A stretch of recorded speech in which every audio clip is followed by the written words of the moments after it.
kuki se uburyo melody ya Kiliziya Gatolika uko ivugwa niyo baba bavuga indimi zitandukanye wumvishije indirimbo Katolika ntabwo zumva aho wazumvira hose ukumva ari indirimbo Katolika yego wakumva iz'abadivaniste ukumva ari iz'abadivaniste so n'abihaye Imana rero baba bafite uburyo bagomba kwitwara indangamyitwarire yabo nk'abakristo nk'abantu tubonamo bayoboye itorero. Niyo mpamvu iyo hagize ikintu cyabayeho bavuga bati karabaye sibyo n'umunyapolitike nawe aba afite uburyo n'imyuvugire ye n'imyitwarire ye ntabwo wajya kuyobora abantu ngo nurangiza ubumwe ntabwo uzajya kuvuga ngo abantu ngo be gutwara imodoka basinze uri umupolisi sibyo nurangiza ejo mu gitondo nawe ugaragare wasinze. Yego niyo mpamvu rimwe na rimwe usanga politiki yacu rimwe na rimwe abantu b'abayobozi bababwira ku kintu cyitwa icyo kunywa inzoga alcohol bavuga ngo mwelesi.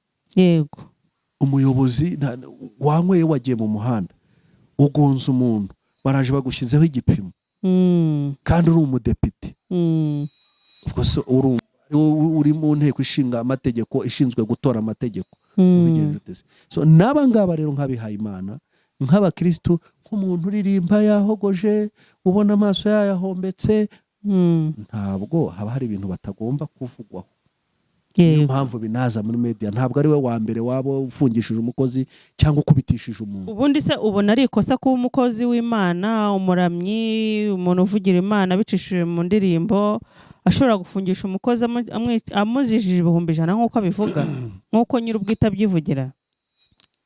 Kofashe namwibye ndamubwira wo kagira Imana we aya mafaranga nayibye kubera umuryango wanjye umeze nabi gutya na gutya ariko ndabyemera ko nayibye kandi nanayakoresheje ndakwinginze korera Imana umbabarire.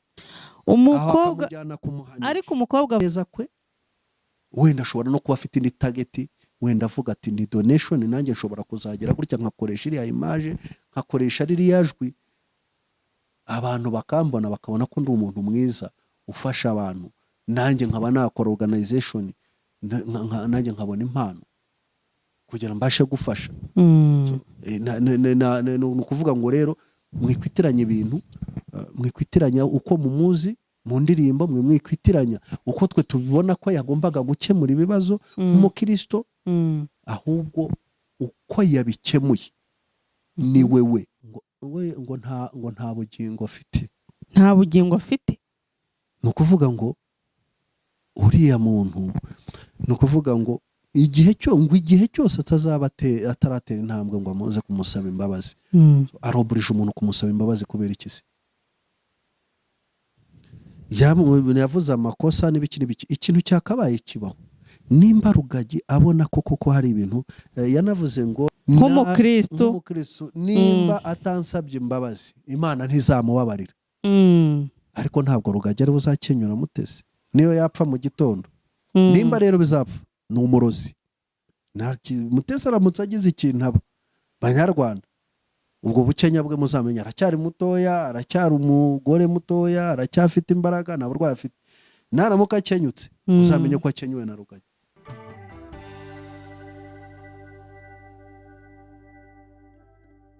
Tugusuza kandi tuguha ikaze wahisemo gukurikira Mika TV show. Nizere ko ahantu hose uri amahoro, nizere ko Imana ikikurinze. Abantu bari muri diaspora, abantu bari muri East Africa, West Africa, SADC no muri Nord, turabashuje cyane mwe mudahwema kudukurikira umunsi ku munsi. Kuri kamera za Mika TV show dufite umusangwa wacu, ntago kiri umutumirwa, wabaye umusangwa, turakwakiriye. Nakoze cyane nanjye ndabashimiye.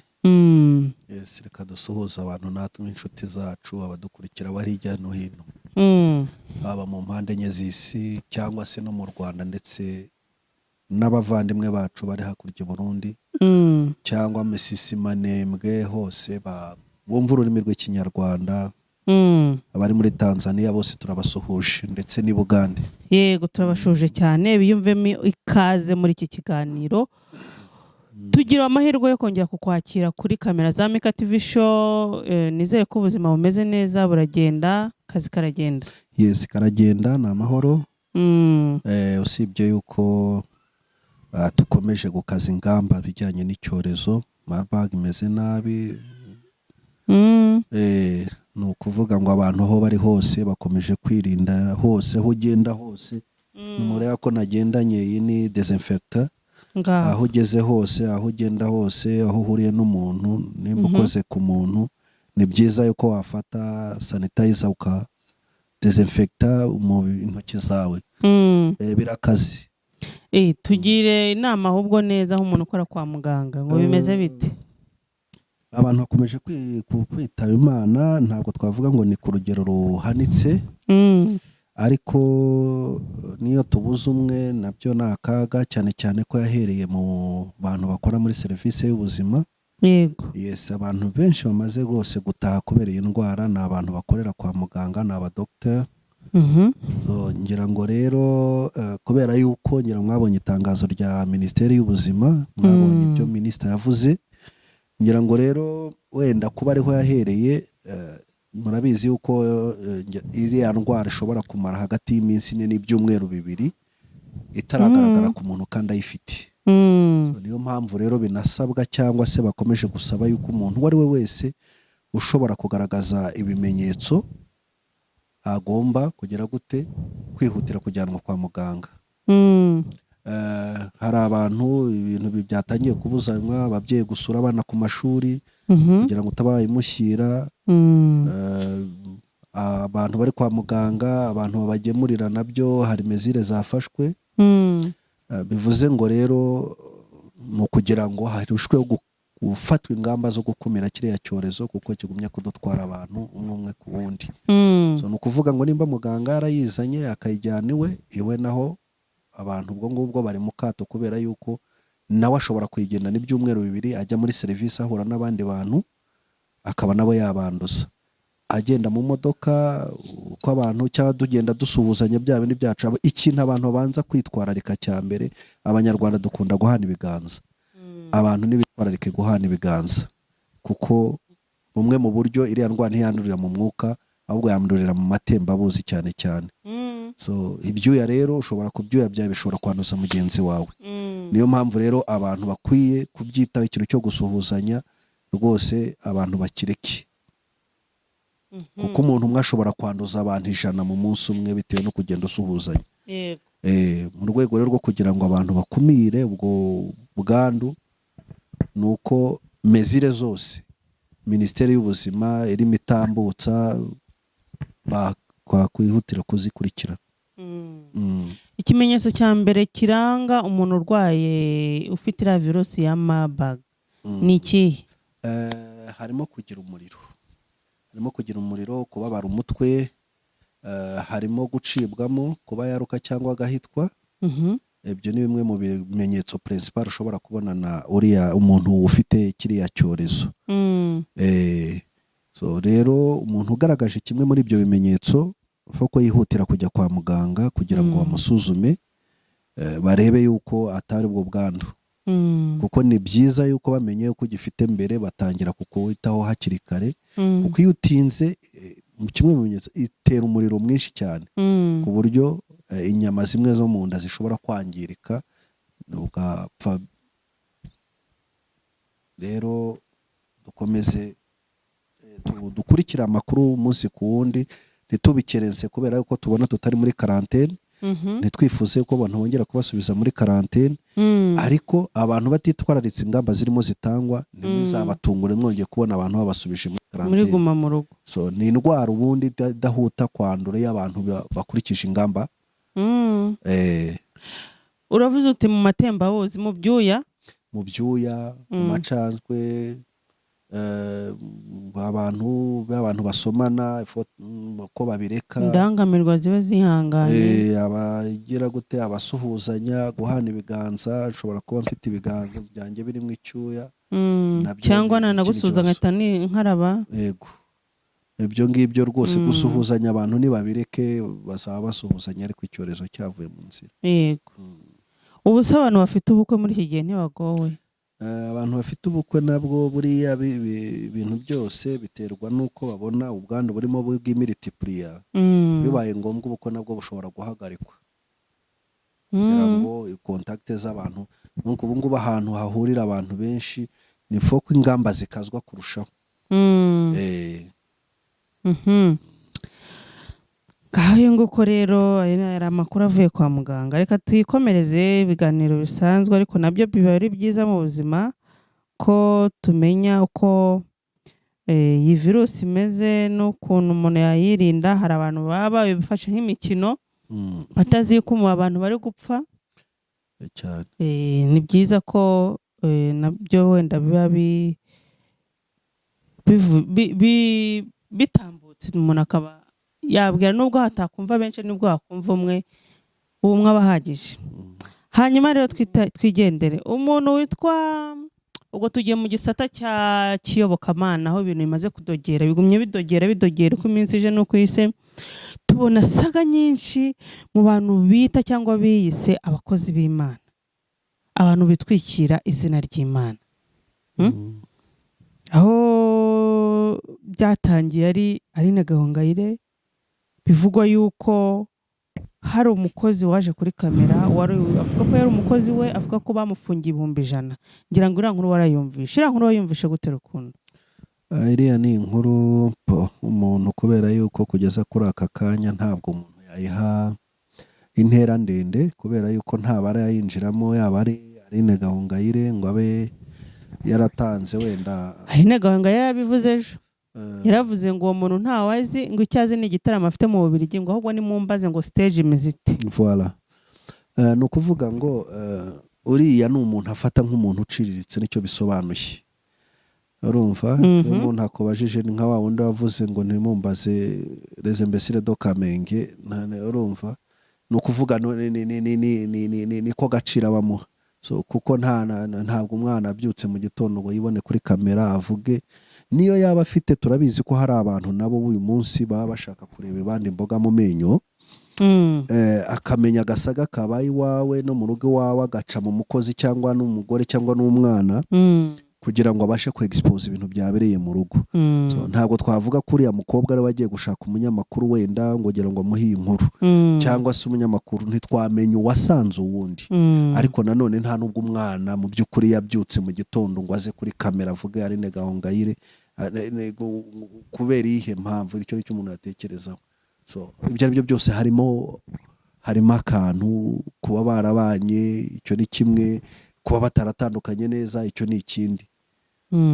Kuvuga rero ngo ntamuzi cyangwa ibyo ngibyo, ariko ibyo twenda twakwitaho ntitwahuta kumucira urubanza, ntitwahuta kumutera amacumu. Wowe urabona bibaye ari ibyo umwana yaravuze ati baje kumfata banjyana mu rugo, banshyize mu cyumba barankingirana, bahamagara polisi. Ariko mbere yuko banshyira mu cyumba bakankingirana ngo babyutse ari nijoro we na nyina. Ubwo niyo makuru umwana yivugira, umukobwa. Sorry, ntabwo ari umwana n'umukobwa w'inkumi ko namubonye. Ari no mu cyiciro cy'abantu bakuru, kuko yataza kuba mu cyiciro cy'abantu bakuru baba baramujyanye Gitagata. Rero kuba bataramujyanye Gitagata bakamujyana i Mageragere nuko afite imyaka y'ubukure. Umukobwa yaravuze ati barazinutse we na nyina bajyana nijoro, bagaruka mu gitondo cya kare. Bagarutse baza bavuga bati amafaranga yanjye. Ubwo abo bantu bari bavuye he? Ni uburenganzira bw'umuntu kugenda igihe ashakiye, ari we kugenda igihe ashakiye no kugarukira igihe ashakiye. Ibyo nta judgment twagakwiye kubikoraho cyane, twakanabikwiye kubitindaho cyane. Ahubwo icyo twagakwiye kureba wenda ni ukuvuga ngo iby'umwana yatangaje. Umwana aravuga ati baraje bambaza amafaranga, we n'undi mwana w'umuhungu ngo habaga amafaranga barayabura, bahita bamufata baramukingirana mu cyumba. Nuko polisi ziraje ziramutwara. Umwana ngo akajya abona ari ibintu byoroshye ari butahe, ngo ariko ngo haje gutangazwa nuko abonye bukeye burira burongera buracya. Nuko umunyamakuru amubaza ati se Aline Gahongayire nibura yaba yaraje akakubaza ati se mbwiriza ukuri amafaranga ari he, urayafite, bimeze bite? Umwana avuga ati ahubwo yazaga aje kuvuga ngo mukubite imbwa. Akantu mukubita imbwa, ijambo mukubita imbwa Aline Gahongayire bivugwa ko yavuze abwira ubwo n'abayobozi ba RIB. Iryo jambo nta uryumva ute wowe?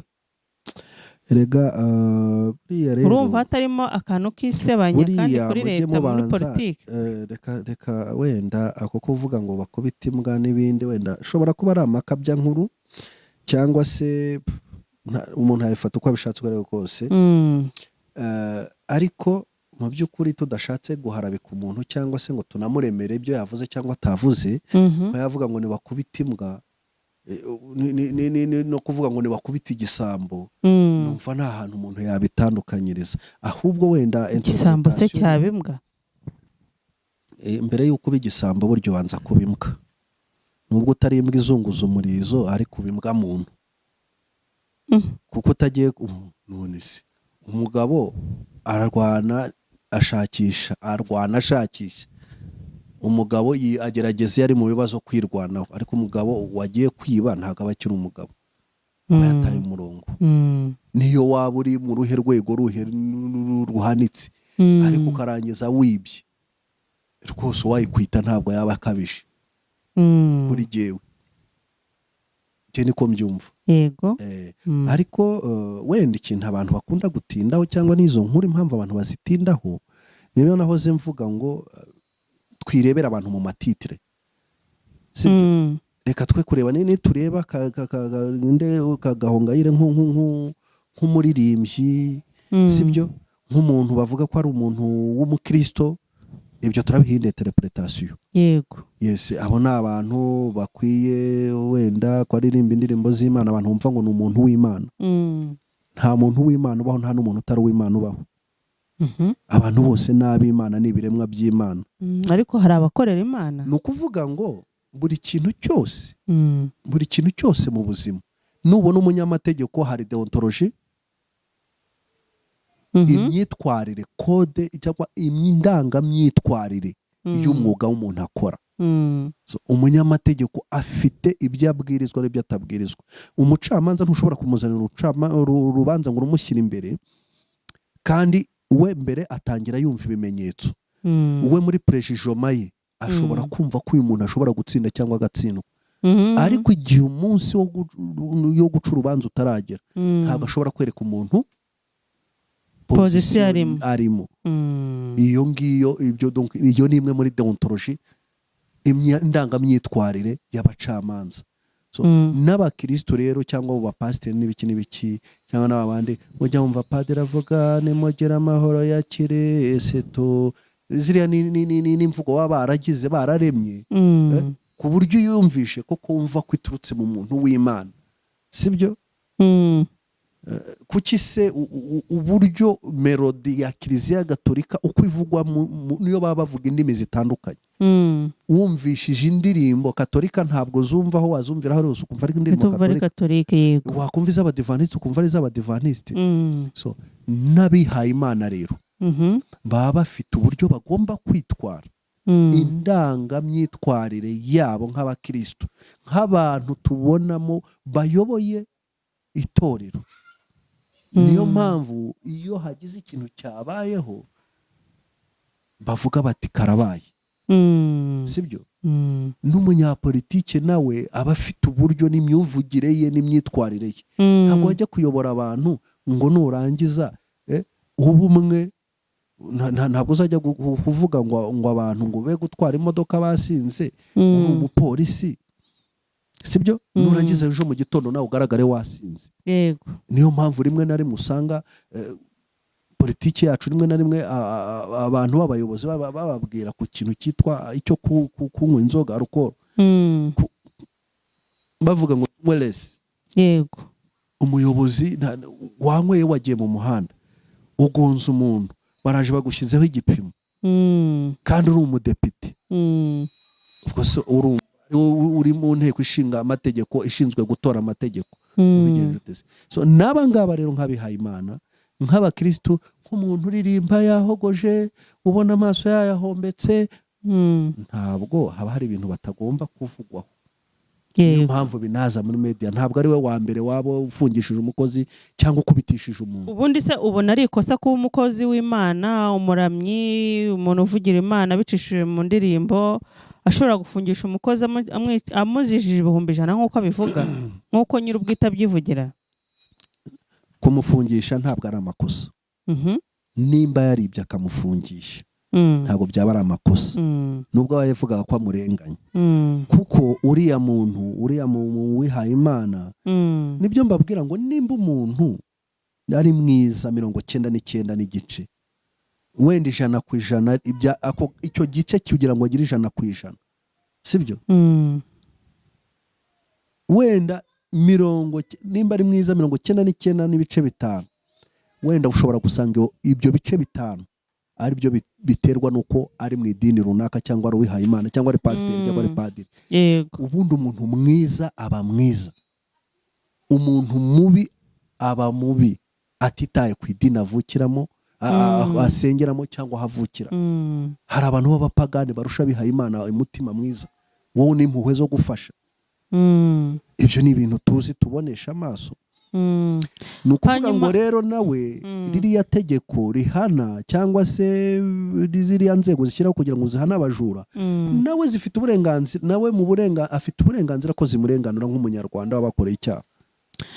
Abantu baravuga bati ahubwo iyaba uriya mwana, cyaba kuba ari amahano wenda, iyaba uriya mwana yaravugaga ati ntiyaramfashe namwibye, ndamubwira wo kagira Imana we aya mafaranga nayibye kubera umuryango wanjye umeze nabi gutya na gutya, ariko ndabyemera ko nayibye kandi nanayakoresheje, ndakwinginze korera Imana umbabarire.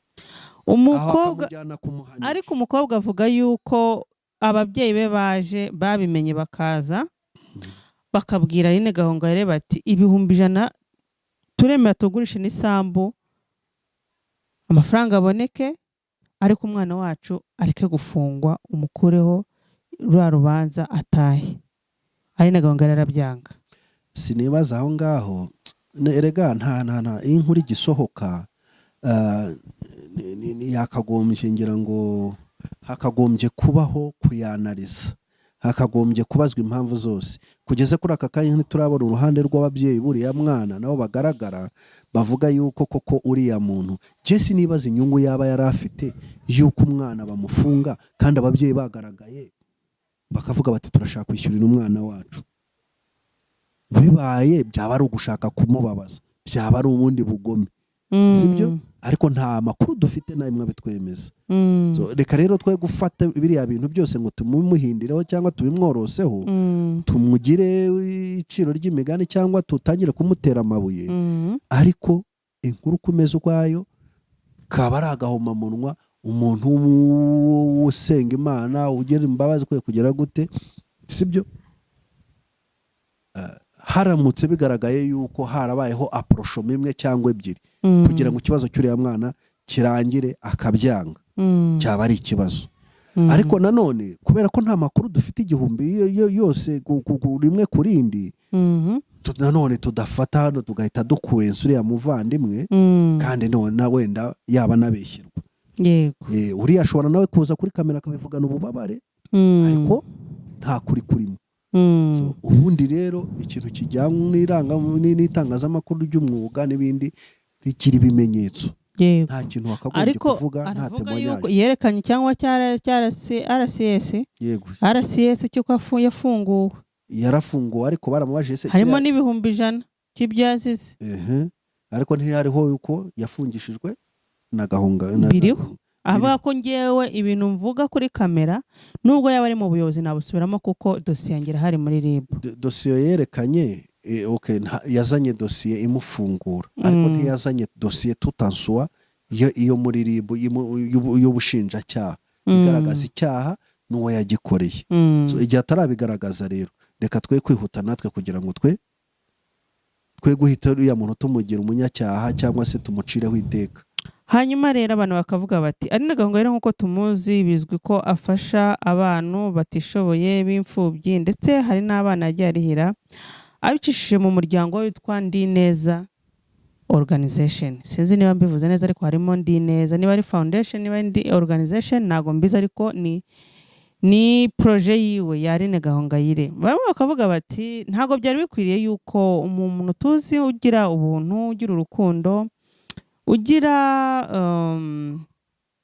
ugira impuhwe ndetse utakaza harenze 100,000 ku muntu utishoboye. Twagiye tumona mu bintu bitandukanye aho yagiye asanga umwana kuri sitasiyo ari kwiga, umwana muhindura ubuzima, ajya niwe wabahindura ubuzima, yasipendinze arenze 100,000.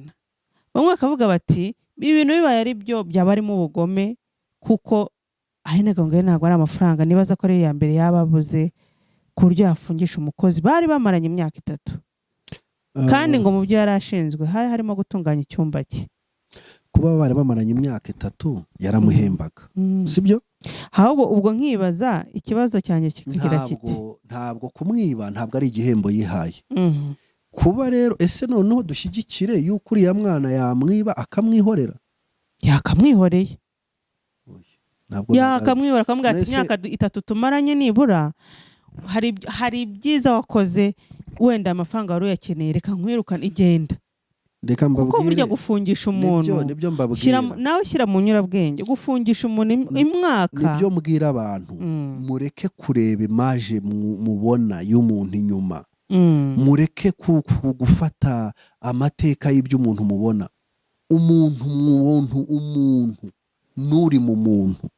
Nimba rero watarahisemo kubikora nk'uko nguko bivuga, akabikora nkawe, agahitamo kumufungisha, ni wewe Aline Gahongayire. Ntabwo ari wa wundi tubwirwa ari ku muhanda bamufata amafoto. Ese kuki bano bantu bajya gufasha bakarinda ko bafata amafoto?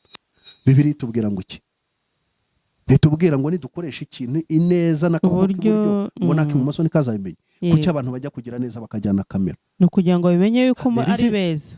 Yes, hari target abafite inyuma. Abantu babone ko ari ningira neza.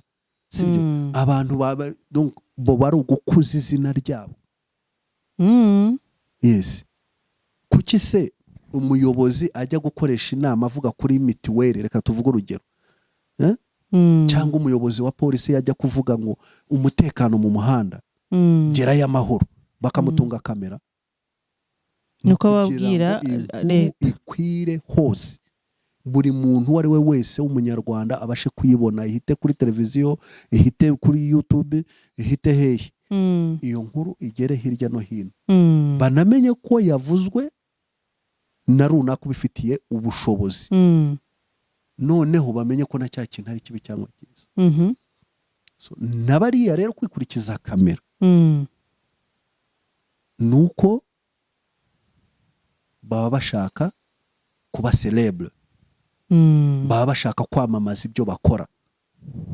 Ntabwo ari ibicucu, ntabwo ari abaswa, ntabwo bananiwe gusoma Bibiliya, sibyo? Ntabwo bayobe icyo Bibiliya ivuga, ahubwo haba hari izindi target ziri inyuma twe tutazi.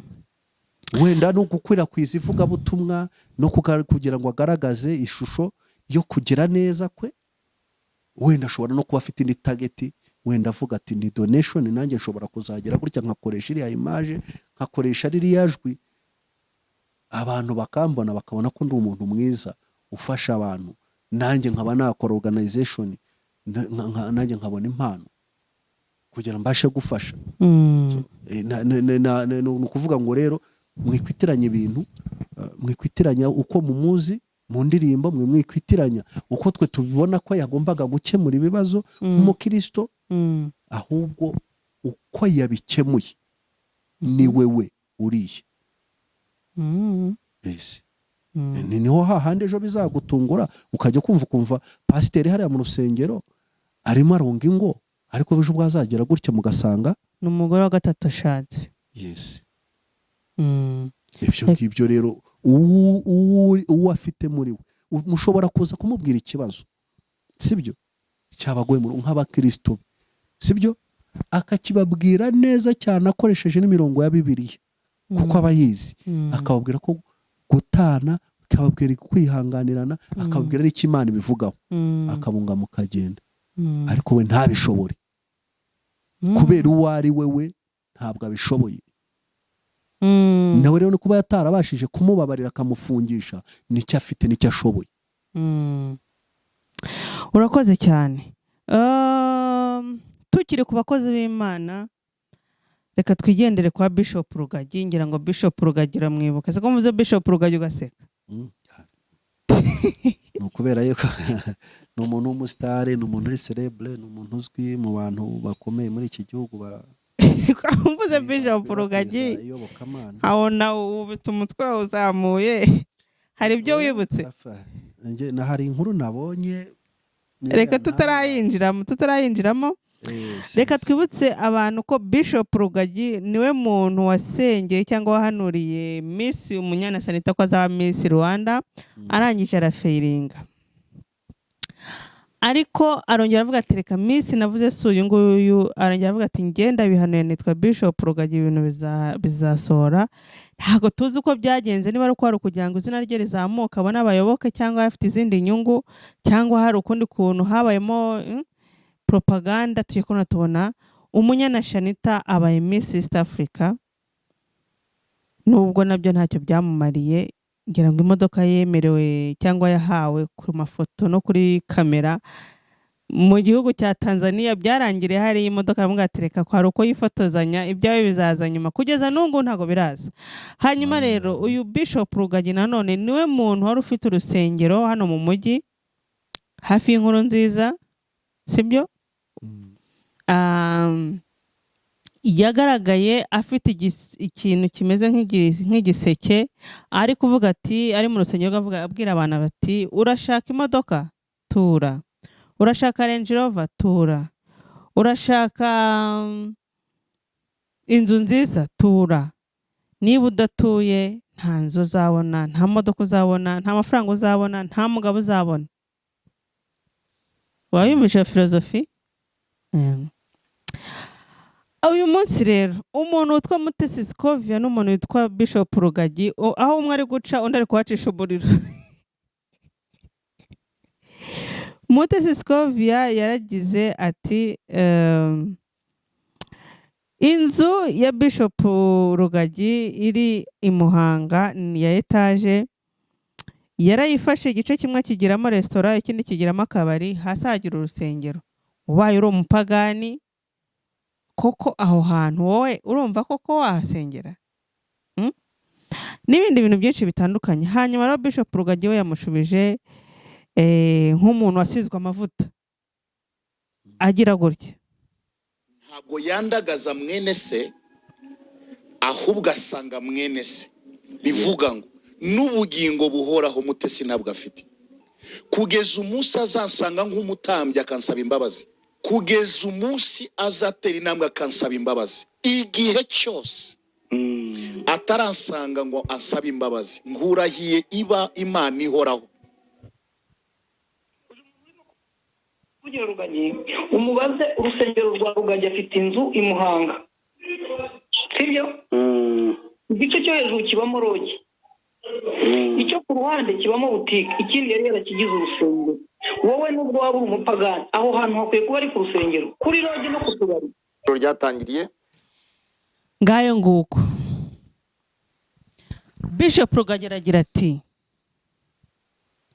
nta bugingo afite niba adateye intambwe ngo ataye imbabazi. Okay, tugire dushikaje iminota 10 ngo nuzishiremo umuriro, hasigayemo 2.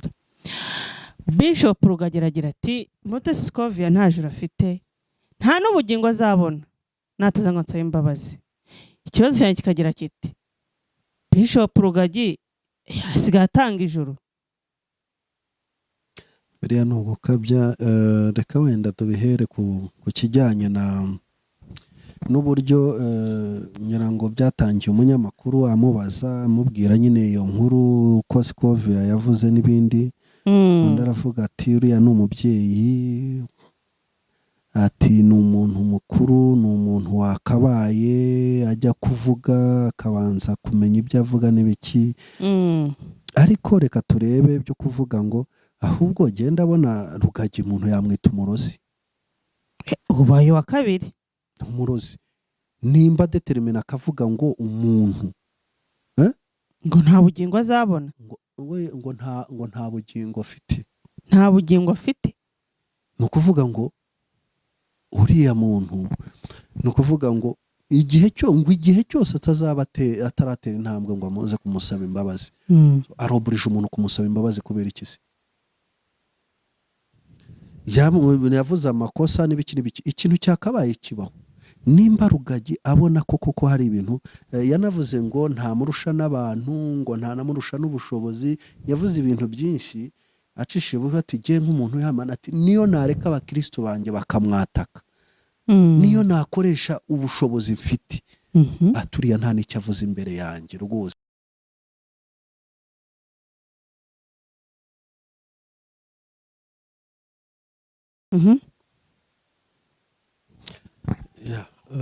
Njyewe nkaba mbona rero uriya mpamvu mvuga ngo uriya ni Apotre Bishop Rugagi kuba avuga kiriya kintu agatsindagira ngo ndabona nta bugingo afite. Iyo ubona ko umuntu nta bugingo afite aba yakenyutse. Yes, iyo umuntu nta bugingo afite se nta buzima aba afite. Yego, ashobora kuba hariho ariko adahari. None se nizambaraga ahabwa n'Uwiteka zimugaragaza yuko ngo nta ataraza ngo amusabe imbabazi nta bugingo afite. Kuki se yumva yamusaba imbabazi? Yahemukiye we kugira ngo uhemukire, kugira ngo wiyunge kuri mugenzi wawe mwene so, kugira ngo Imana ikubabarire, nuko ubanza gusaba uwo mwagiranye ikibazo. Ariko yakavuze ngo nk'umukristo nimba atansabye imbabazi Imana ntizamubabarira. Ariko ntabwo Rugagi ari buzakenyura Mutesi niyo yapfa mu gitondo. Nimba rero bizapfa ni umurozi. Mutesi aramutse agize ikintu aba Banyarwanda, ubwo bukenya bwe muzamenya aracyari mutoya, aracyari umugore mutoya, aracyafite imbaraga, nta burwayi afite. Naramuka akenyutse muzamenye ko akenyuwe na Rugagi. Kuko erega ntimukajye mubona abantu bose basenga ngo mwigire ko basenga Imana. Navuze ngo mu minsi ya nyuma harabazaza bita izina ryanjye. Sibyo? Aho bantu bose bariho, hariho abantu bafite imbaraga z'Imana, hari n'abafite imbaraga zindi bakuri kuzimu cyangwa n'ahandi. Bya bindi bavuye gutyo ukabona umuntu ngo ageze gutya umuntu yahungiza abantu bakagwa. Muzarebe ari abantu b'abashumba benshi baba bafite impeta hano mu ntoki. Ziriya mpeta mubona ziba zirimo ibintu bacishije. Ntabwo ari imyuka y'Imana bakorera, ntabwo ari umwuka w'Imana. Iriya ni imyuka sekibi. Sibyo? Ntimuzabona abantu bose berekwa ngo mwibwire yuko ari umwuka w'Imana cyangwa ari we yerekwa riturutse ku Mana. Abantu ntibamenye gutandukanya. Sibyo? Ni ukuvuga ngo rero nk'umuntu w'umukristo koko yaravuze ati jye naracecetse, narihanganye, ndabyumva, ndaceceka, sinagira reaction. Nanjye mfite kamera 9 mu rusengero rwanjye, mfite abanyamakuru bazi ko editinga neza, mfite aba editor beza cyane. Nanjye mba naramwatatse. Nibyo mubwira rero, mujye mwumva ibyo abantu bavuga nibyo bakora. Yego, sibyo? Ariko birangiye ku munota wa nyuma nawe amwatatse. Nese ubwo ngubwo akosheshe ikosi rindi. Ikindi reka tuvuge amwatatse nabi. Amubwira yuko nta bugingo afite. Uriya mujinya rero niriya nzika ituruka ko ashobora kuba hari ibintu Mutesi yavuze by'ukuri. Yego, niyo bitaba byose nta ndori vugira ubusa ku gasozi buri. Hari akantu Mutesi yavuze ngira ngo niko kamukomye. Yaravuze ati Rugagi agenda mirenje ava miliyoni 280. Yes. Bamufungiye bamuziza yuko nta rusengero afite. Ubwo ibyo bintu wabihuza ute? Umuntu ugenda mirenje ava miliyoni 280 akaba nta rusengero baramufungiye. Iyo renje bava kuki atayigurisha ngo uyubaka urusengero ko rwavamo runini, akanagira n'indi modoka ku ruhande yagendamo wenda ya miliyoni nka 50 cyangwa 40. Nyine mu byo reka tuvuge ngo usibye wenda ibyo avuga ngo aramubeshyira n'ibindi. Ese kuki hagiye abanyamakuru bavuga ko bazi n'ukuri, bamenye ukuri, banamusaba imbabazi ko nabo baba baramuvuze nabi. Ko ibyo Sikove yavuze kimwe ku kindi bataprovye ko ari ibinyoma. Ko babonye ari ibinyoma bo bakavuga yuko atakagombye kuba yarakoze inkuru. idafite gihamya. mbona Yakagombye Scovia kuba yarakomye yaramanutse. Rutenderi.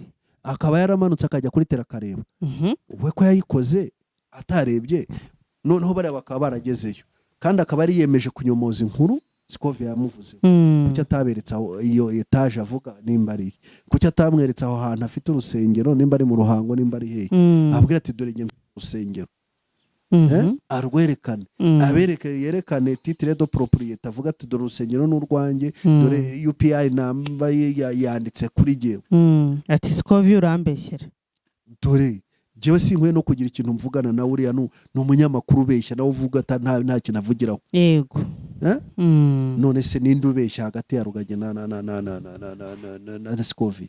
kubona ari ndubeshya ugereranyije reaction, urebye reaction zabaye hagati yabo. Burya reka nkubwire nibyo yakavuze, we avuga yuko batanareshya rwose, atakwiye no kuba namuvuga, sibyo? batareshya mu buki, mu buryo bw'amafaranga cyangwa bwo yewe ndamutse nshatse kumwataka nkakoresha nkareka abantu bo mu rusengero rwanjye bonyine bakamwataka ajye ntavuze simposhe, ati ntiyabona aho ajya, ntiyajya anasohoka no mu nzu, ati noneho nshyizeho ubushobozi bwanjye byaba ari ikindi kibazo. Uriya mugore ntiyakongera kwibona nk'uwo ari we, ntiyakongera kuvuga nk'uko avuga, sibyo? None se kuki ubwo bushobozi atabukoresha ngo biva ku rusengero? Nyine nibyo mvuga ngo we yapuruvye ikinyoma cya Scovia, avuga nk'umunyamakuru uri professionnel, ko yakagombye kuba yaragiye ibyo yavuze akabanza akabireba, nk'uko agira gutya agahamagara minisita cyangwa runaka akamubwira ati inkuru gutya na gutya, cyangwa se akajya no kuri tele tujya tumubona za Kabuhanga ajya kwerekana aho imbunda zirasira muri Kongo na hehe.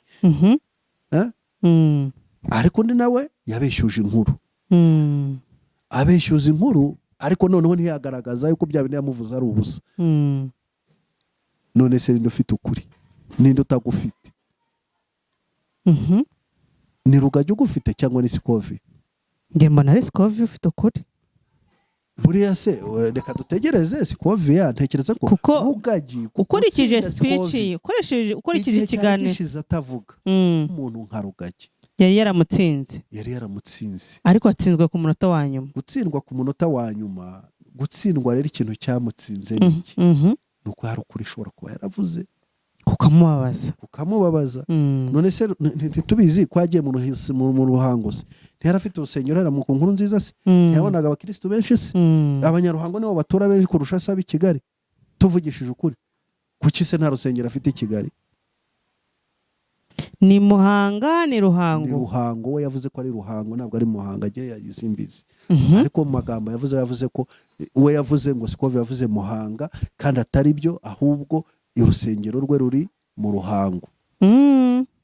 Ni ukuvuga ngo noneho bagitwaza na bamasasu bamutsinze i Kigali barahamwirukana, nawe aravuga ati reka njye kugenga nanjye Ruhango nanjye mpabe nkayobore wenda amajyepfo mba nanjye mbariho ngira base, sibyo? Kandi yari ari muri Kigali nta rusengero ahafite. Ese ubwo Scovia ibyo avuga ni amafuti cyangwa arabeshya? Ahubwo buriya rero reka nkwereke njyewe ndi Scovia noneho na musesengura no nkamugara. Hari n'ibindi bintu byinshi musesenguye mu bintu bye. Yavuze ko ngo bagenda bagakata akantu kamwe ngo bakaba ariko bareba cyangwa bakaba ariko bavuga, ariko bavuga kagaragaye. Yego, sibyo? Bavuga kagaragaye. Si ngombwa yuko na n'inshingano Scovia afite zo gufata Rugagi mu byo akora n'ibiki ngo agende avuge byose, kuko si umuvugizi we. Ariko ashatse kumukuraho inkuru, kuko haba hari abantu bafite amakuru bagiye banyagirwa muri izi nsengero, sibyo? Nimba afite akantu gatoya rero gashobora kwa proving ibyo bintu, nuko agomba kuzamukiraho nyine akamusenya, akagaragaza ko ibyo akora cyangwa se babanyaga abantu bagira gute. Ese leta ni igicucu? Ubundi bavuze yuko ni igicucu yahisemo guhagarika izi nsengero. Se wamugane abayobora igihugu ni nta bwenge bafite, nta mitwe bagira. Uragendera muri nimba ari byo cyangwa atari byo sinzi agaciro. Mbona Range Rover ariko ntabwo nzi agaciro kayo. Ndatunga Range Rover nko kabyaramwe, ntazahanura ibyo ntafite ubushobozi. Ariko umuntu akwiye kugendera mu modoka nziza ibyo ari byo byose atarabona Range Rover abakristo be basengera. ushobora kubikubye nka 2 cyangwa 3 Atarabona, V8 dushyize mu ko gaciro, V8 igura 80. reka twanarizeho ubushobozi bwacu n'intege zacu zigera zigarukira. Wakagombye kujya kugura imodoka Range Rover ya miliyoni, wenda reka tuvuge na 60 da. ntago bishoboka, V8 igura 80 na. Aha, ubwo ngubwo nari mvuze iciriritse. Range Rover kandi iri hejuru ya V8. Iri hejuru ya V8. Reka tuvuge 150 Reka basi. tuvuge 150. Byibura nta rusengero rwa miliyoni 100 ufite. Ni ukuvuga ngo wowe rero urihaza. Ni ukuvuga ngo uri mu iraha. Sibyo? Ubundi wakabanje abakristo ukamenya ukagera aho basengera heza. Sibyo? Hakagaragara neza. None ukazamuka ikintu kimwe ku kindi, ariko fondasiyo ye kuba ari uwari we. Fondasiyo ye ni urusengero. Turi kugana ku musozo, kari akantu yavuze ngo nakabaye kuba ngukubitisha abakristo, ngiye sinanakavuze kuko singana ubugingo se, ngaho nabo munyage turebe. Sibyo? Turagushimiye cyane kubwo umwanya waduhaye, turagushimiye cyane kubwo kwigomwa byinshi. Reka wenda dusoza tunavuga akantu gatoya abakristo ababihaye Imana. Ibyo ari byo byose uko bamwataka kose, uko babigenza kose, nibagume muri ya place yabo y'impuhwe, yo kwihangana, yo kwakira. Ntabwo bakagombye kuri position yo kujya guhangana n'abakristo. Erega ejo Scovia yaba n'umukristo waruganye nawe, birashoboka agumye kumwereka iyo mwineza kamwe. Oya no mutambye, kandi umutambye ni w'abantu bose nkuko yivuze ko ari umutambye. Nakomeze rero Rugagi, nakomeze inzira yakomeje yo guceceka, agakora ibimureba, akagumya gufasha abakristo be, akagumya gusengera abantu, yijya guhangana kuko ntabwo ari wo muhamagaro. Scovia ni umunyamakuru, undi ni umukozi w'Imana, umubwiriza butumwa. Nakomeze muri iyo nzira yijya ku nagumye aragira intama mu yandi magambo. intama. Urakoze cyane.